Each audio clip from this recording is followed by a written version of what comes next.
Hi everyone, இன்னைக்கு நம்மளோட day 5 of growing the green gram plant. இன்னைக்கு தான் நம்மளோட சேட் டேவாக இருக்க போகுது. ஏன்னா நம்மளோட பிளான்ட் 1 உயிரோடு இருக்குது. பட் பிளான்ட் 2 அன்ஃபார்ச்சுனேட்டாக செத்து போச்சு. அதுக்கு காரணம் அது வந்து ப்ராப்பராக க்ரோ ஆகல.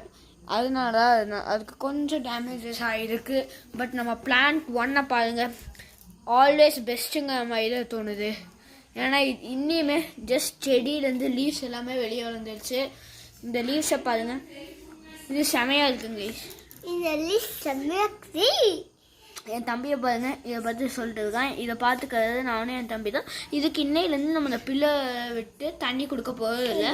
ஒய் பிகாஸ் இது வந்து பெருசாக வளர்ந்துருச்சு. அதனால நம்ம வந்து இதுக்கு வந்து தண்ணி பிள்ளைல கொடுக்க போகிறது இல்லை. ஸோ நம்ம இதுக்கு வந்து தண்ணியும் மொத்தமுமே நம்ம நார்மலாகவே கை மூலயமாவே கொடுத்துக்க போகலாம். இது இன்னைக்கு செமையாகவே வளர்ந்துருக்கு. இங்கே பார்த்தீங்களா, இதுதான் அதோட க்ரீன் கிராம் பிளான்டோட லீஃப். இதுக்கு நீங்கள் இதை பார்த்துருக்கீங்களான்னு தான் நல்லா இருக்கு. ஓகே, இதுதான் நம்மளோட 5th டே அப்டேட். நெக்ஸ்ட் நம்ம 10th டே அப்டேட்டோட வரும். இதோட பிக்சர்ஸ் எல்லாமே நம்ம கம்யூனிட்டியில் வந்து மறக்காமல் அதே போய் பாருங்க. டே 6 to 10 கம்யூனிட்டியில் போடுவேன். மறக்காமல் போய் பாருங்க. அதுக்கப்புறம் டே 10 இந்த வீடியோ வரும். மறக்காமல் போய் செக் பண்ணி பாருங்க.